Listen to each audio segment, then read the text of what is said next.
Seterusnya, di sini Ustazah nak fokus terus kepada kertas pendidikan Islam, iaitu anak-anak.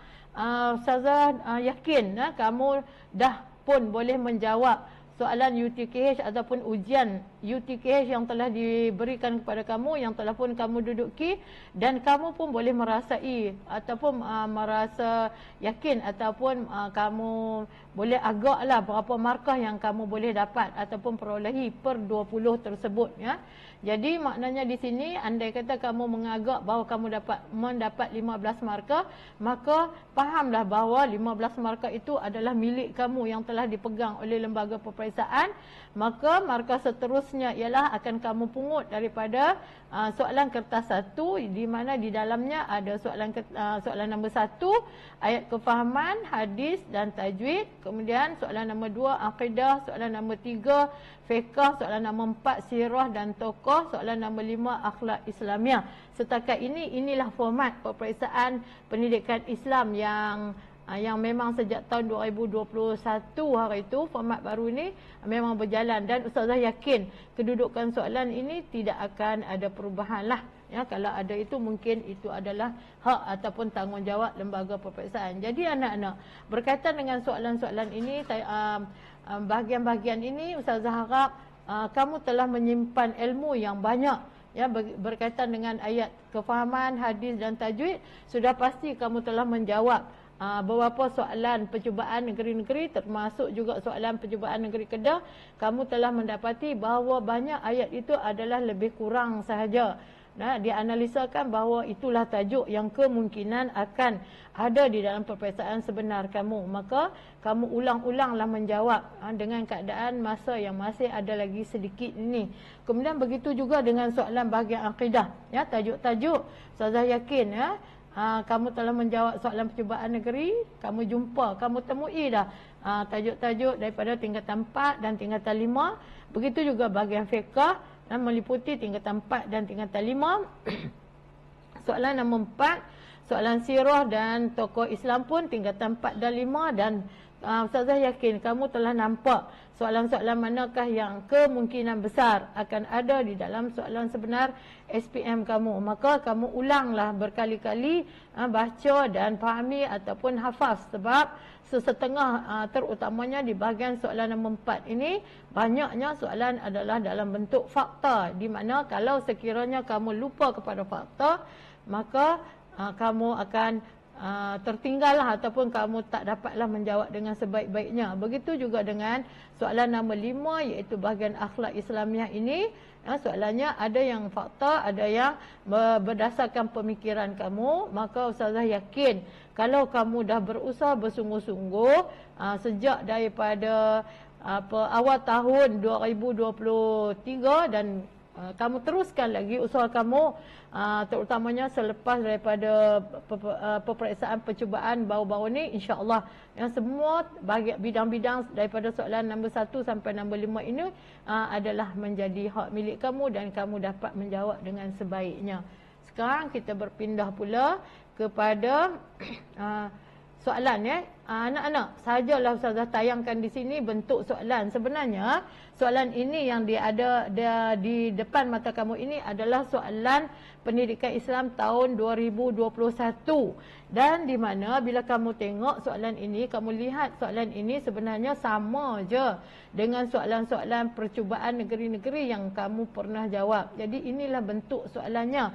Dan sukalah di soalan nombor 1, Ustazah nak yakinkan kepada kamu, nak ingatkan kepada kamu, ialah bila kamu melihat ayat Quran, ayat Al-Quran ataupun hadis yang dikemukakan kepada kamu, kamu tengok di bawah dia tu, di bawah ayat tersebut atau di bawah hadis tersebut ada dia punya sedikit dia punya ulasan tentang ayat ataupun hadis tersebut. Dan Ustazah harap ulasan ini kamu bacalah dengan penuh kefahaman kamu, dengan bersungguh-sungguh, sebab di soalan nombor 1 Roman, 2 Roman dan 3 Roman sekejap lagi kamu akan jawab adalah berkaitan dengan apa yang kamu faham di ulasan yang telah diberikan, termasuk kebat, ya.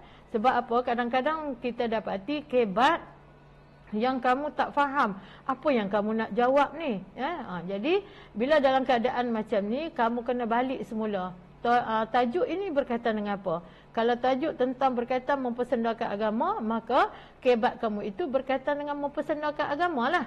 Ya, kamu ayat yang akan kamu bina ataupun jawapan yang akan kamu jawab itu berkaitan dengan perkara tersebut. Manakala kalau hadis berkaitan dengan berdikari, maka kebat kamu itu berkaitan dengan berdikari lah.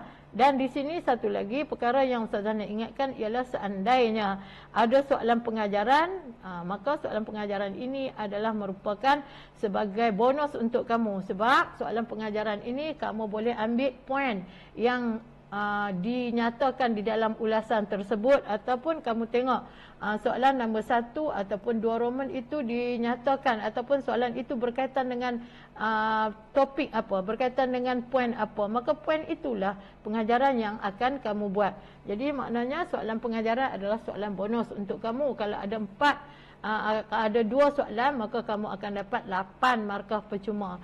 Okey, soalan nombor 2 pula adalah soalan berkaitan dengan akidah, di mana yang agak sukar sikit di soalan akidah ini ialah di bahagian maksud lah. Ya, di bahagian maksud itu, tapi pada Ustazah soalan maksud itu sedikit je. Ya, soalan nombor 1 Roman dan 2 Roman, 1 Roman A, 1 Roman B, itu saja kemungkinannya. Kemudian yang lain-lain itu adalah soalan berkaitan dengan pemikiran dan juga soalan kebat. Okey, itu berkaitan dengan soalan nombor 2. Manakala kita tengok pula kepada soalan nombor 3, 4 dan 5. Okey, soalan nombor 3 merupakan soalan bahagian fiqh. Okey, soalan fiqh ini adalah ataupun bidang fiqh ini adalah bidang yang agak susahlah pada kita, ya. Tetapi sebenarnya kalau kamu rajin membaca, kemudian kamu kaitkan dengan kehidupan seharian kamu, fiqh ini akan menjadi mudah. Dan di sini juga ada banyak juga soalan-soalan berkaitan dengan fakta, di mana kamu mesti ingat fakta tersebut, ya. Kecuali ada soalan kebat, kamu bolehlah menggunakan pemikiran kamu. Itu pun kalau soalan kebat ini melibatkan hukum dan syarat sah, memang dia agak sukar pada kamu sebab dia merupakan fakta. Sekejap lagi saya akan tunjuk di bawah lagi, saya akan tunjuk kalau kebat melibatkan hukum ni macam mana cara nak jawabnya lah. Okey, soalan nombor 4 adalah soalan bahagian sirah dan tokoh. Okey, soalan bahagian sirah dan tokoh ini memang kita katakan 90% adalah soalan ni melibatkan fakta, ya. Kamu kena ingat sejarah Abbasiyah, sejarah Umayyah, sejarah Khulafa' Ar-Rasyidin. Kemudian kalau tokoh pula satu persatu kamu kena ingat, kecuali kalau ada soalan iktibar. Soalan iktibar ini sebenarnya kamu boleh cantumkan antara fakta dengan pemikiran, ya. Iktibar kamu, apa yang kamu dapat ambil daripada tokoh tersebut, lalu kamu linkkanlah dengan dia punya fakta dia, contohnya sifat pribadinya ataupun cara pendidikannya dan sebagainya. Kemudian soalan nombor 5. Soalan nombor 5 ni pada Ustazah adalah soalan yang senang, ya, sebab dia melibatkan soalan adab ataupun sifatlah, ya, adab, iaitu di mana adab, kalau dalam bahagian adab untuk KSSM ni agak sukar sikit pun hanya di bahagian kalau soalan wasatiyah lah, sebab wasatiyah tu dia banyak dia punya pecahan dia. Okey, tetapi kalau andai kata naik soalan alam sekitar, Ustazah rasa soalan ini sangatlah senang sebab kamu boleh kaitkan dengan kehidupan kamu. Kemudian berkaitan dengan kebat, kalau kamu tengok soalan kebat, Ustazah harap kamu dapat memberi perhatian yang sepenuhnya kepada stimulus, iaitu apa yang dinyatakan sebelumnya, sebelum soalan dikemukakan kepada kamu. Kenapa Ustazah katakan demikian? Kerana kalaulah kamu tidak membaca di stimulus itu, ataupun kamu tidak membaca stimulus itu dengan bersungguh-sungguh, dengan faham, maka kamu akan menjawab, mungkin jawapan kamu itu tidak tepat seperti mana yang dikehendaki. Jadi memang, ya, stimulus yang diberikan itu sangat power untuk kamu, ya. Kamu kena faham betul-betul. Kalaulah ditakdir katakan stimulus itu didatangkan dengan ayat Quran ataupun hadis, Ustazah pasti akan diberikan maksud di bawahnya. Maka kamu bacalah maksud yang diberikan tu, kemudian kamu linkkanlah dengan soalan yang ditanya kepada kamu. Ya, setiap kebat mesti kamu kena faham stimulus dan linkkan dengan soalan. Okey, itu berkaitan dengan soalan. Okey, seterusnya kita berpindah kepada tip yang berikutnya, ialah berkaitan dengan kertas yang hendak kamu kemukakan ataupun untuk kamu jawab, itu Ustazah harap sangat Ustazah bagi contoh di sini. Ada 2 contoh ni, satu slide, sekejap lagi satu slide ya.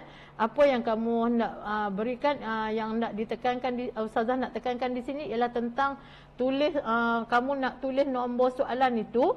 Ustazah harap kamu kena garis, yang seperti Ustazah kata tadi, ada sekolah yang mengajar kamu garis 3, tak apalah kalau nak 3 tak apa, nak 2 pun tak apa, tak ada masalah ya. Kamu garis tu, kemudian kamu tulislah nombor tu sepenuhnya ya.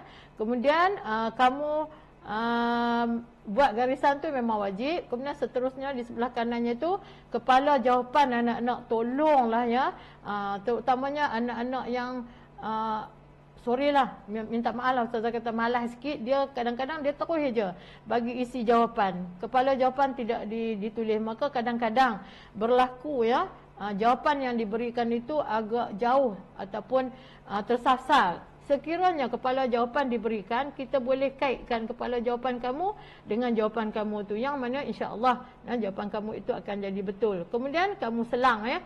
Untuk jawapan kamu ini, kamu boleh selang sama ada 2 ataupun 3. Jangan tak selang ataupun jangan selang sebaris sahaja. Okey. Kemudian untuk menjawab ya, di sini Ustazah nak pesan sangat-sangat kepada kamu, sebab kamu biasanya menjawab sejarah ya, yang Ustazah tahulah. Setakat yang Ustazah tahu, sejarah tak boleh dalam bentuk poin.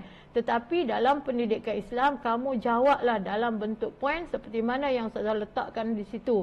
Kepala jawapan, kemudian kamu letaklah dash, dash, dash, itu menunjukkan jawapan yang kamu nak jawab. Kemudian ya, seandainya kalau kamu rasa nak jawab lebih daripada yang diminta, contohnya dia minta soalan, minta 2 ciri. Kamu letaklah, kalau nak letak 2 tak apa, nak letak 4 pun tak apa. Tetapi janganlah terlalu lebih. Misalnya kamu letak sampai 10, mungkin akan merugikan masa kamu. Okey, ini cara nak apa orang kata, nak meletakkan jawapan kamu di atas kertas jawapan. Okey, seterusnya kita tengok slide yang berikutnya, iaitu contoh ni mungkin agak kecil, tetapi Ustazah nak memperlihatkan kepada kamu yang sebelah kanan itu, yang di kertas jawapan tu, macam ni lah. Kalau kamu menjawab ikut teknik yang betul, kemudian sistematiknya betul, maka cantik je jawapan kamu itu akan dipandang oleh pemeriksa. Jadi pemeriksa pun rasa senang hati je ketika menanda kertas kamu ya. Jadi sebab tu perlu sangat, dan Ustazah yakin, guru-guru kamu, ustaz ataupun Ustazah kamu pun dah memberitahu kepada kamu dan dah mengajar kamu tentang kertas jawapan ini. Jadi Ustazah harap kamu amalkanlah di meja peperiksaan isu nanti, dengan tenangnya kamu setkan ya, kertas jawapan kamu itu dengan sebaik-baiknya. Okey, kita tengok.